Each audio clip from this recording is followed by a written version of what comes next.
মনোবীক্ষণ polyclinic, চিকিৎসার জগতে এক দশক। এখন এখানে সব বিষয়ে ডাক্তারবাবু একসাথে তলায়। ফোন করুন 7477999515 এই নম্বরে। শামসেরগঞ্জে শুরু হয়েছে ভয়াবহ গঙ্গা ভাঙন।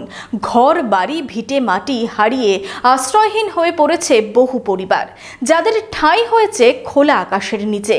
তবে ভাঙন নিয়ে চড়ছে রাজনীতির পারদ, চলছে দায় ঠেলাঠেলি। দেখুন একটি প্রতিবেদন। বহরমপুর শহরে এবার lifestyle club. Join the arena club at golden retreat. Spa, salon, swimming pool থেকে রেস্টুরেন্ট, লাউঞ্জ বার, জেলার একমাত্র discotheque ignition. Enjoy your quality time with Golden Retreat. Don't miss.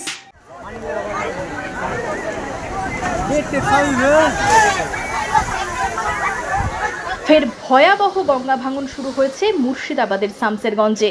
সোমবার সকাল থেকেই নতুন শিবপুর এলাকায় শুরু হয় ভাঙন। চোখের সামনে একটু একটু করে নদীতে তলিয়ে যায় বসত ভিটে, বাগান থেকে জমি। ইতিমধ্যেই নতুন করে গঙ্গায় তলিয়ে গেছে 8টি বাড়ি। 4 থেকে 5টি বাড়ি তলিয়ে যাওয়ার প্রহর গুনছে। সব মিলিয়ে নতুন করে গৃহহীন হয়েছে প্রায় 12 থেকে 15টি পরিবার। প্রায় 10টা নাগাদ আমাদের নতুন শিবপুর ভাঙা লাইনে ফের আবার নতুন করে ভাঙন শুরু হয়েছে। সেই ভাঙনে প্রায় ম্যাক্সিমাম আপনার 20টি বাড়ি তলিয়ে গেছে। এখনও অনেক বাড়ি সবাই আতঙ্কে রয়েছে।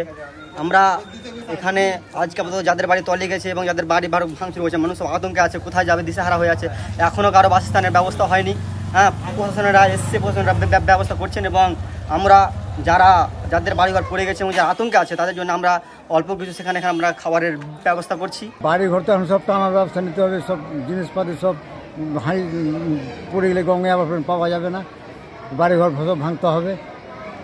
এখন উপায় কিছু নয়, কোনো জায়গায় আশ্রয় নিতে হবে, থাকা জায়গা আমাদের পথ কিছু নয়। আমরা তো গরিব মানুষ, যাবো কোথায়?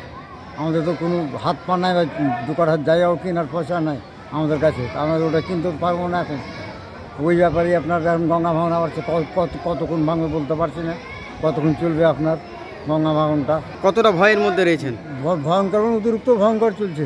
সকাল থেকেই ভাঙনের আশঙ্কায় নদী পার থেকে বাড়িঘর ভেঙে অন্যত্র সরিয়ে নিয়ে যাচ্ছেন নদী পাড়ের বাসিন্দারা। নদী গর্ভে বিলীন হওয়ার আগে যেটুকু বাঁচাতে পারেন সেই আশায় ভাঙন রোধের কাজ নিয়ে একদিকে ফুঁসছেন নদী পাড়ের বাসিন্দারা। তবে এসবের মাঝে শুরু হয়েছে রাজনৈতিক চাপানুতোর। কয়েক বছর ধরে শামসেরগঞ্জে ভাঙন হলেও তা নিয়ে উদাসীন কেন্দ্র ও রাজ্য।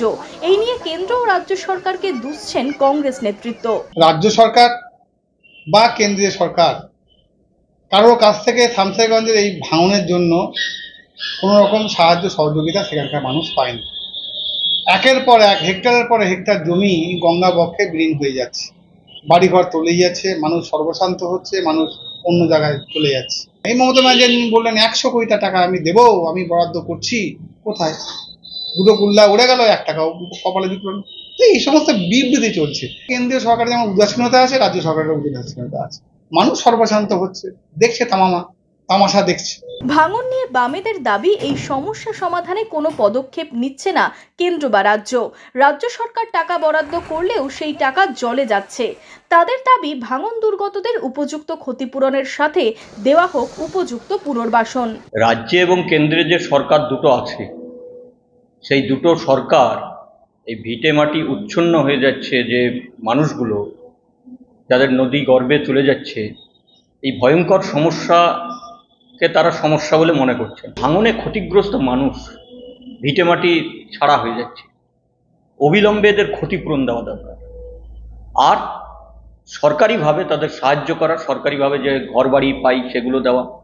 দ্বিতীয় হচ্ছে যে বিভিন্ন সরকারি যে জমি আছে, সেই জমিতে তাদেরকে বসবাস করে দেওয়ার জন্য ব্যবস্থা করা দরকার। এই এলাকা যেটা ভাঙছে সেটা রাজ্য সরকারের এখতিয়ারেই পড়ছে। ফলে রাজ্য সরকার ওই আগের বার বালি 2 বস্তা মাটি ফেলেছে, বালিও না। ফলে রাজ্যের মন্ত্রী এসেছিলেন, গ্রামের মানুষ বিক্ষোভ দেখিয়েছিলেন। এবারও সেইভাবেই মানুষ রেগে ফুঁসছে, সে বালিও জুটছে না, মাটি নিয়ে এসে ফেলছে, সেখানে ধুয়ে চলে যাচ্ছে। এই যে কোটি কোটি টাকা যা বলছে ওরা, এত কোটি টাকা অত কোটি টাকা খরচ করেছে, আসলে এটা জলের তলায় গেছে, এই টাকাগুলোই মাটি হয়েছে। এই নিয়ে বিজেপি অবশ্য রাজ্য সরকারের ওপরেই দায় ঠেলছে।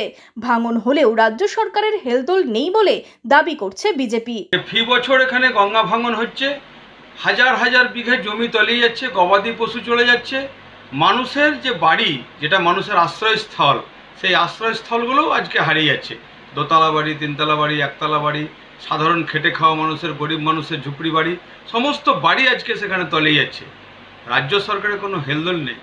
কেন্দ্রীয় সরকার গত বছর সেই ভাঙন পরিদর্শন করে কয়েক হাজার কোটি টাকা বরাদ্দ করেছে এই ভাঙন প্রতিরোধের জন্য।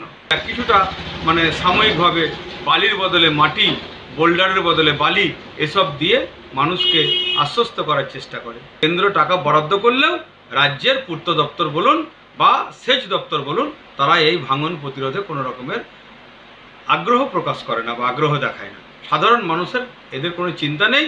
মানুষ জীবন বিপন্ন, গবাদি পশু চলে যাচ্ছে, হাজার হাজার বিঘে ফসলের জমি নষ্ট হয়ে যাচ্ছে রাজ্য সরকারের পক্ষে। দলীয় তৃণমূলের দাবি ভাঙন জাতীয় বিপর্যয়।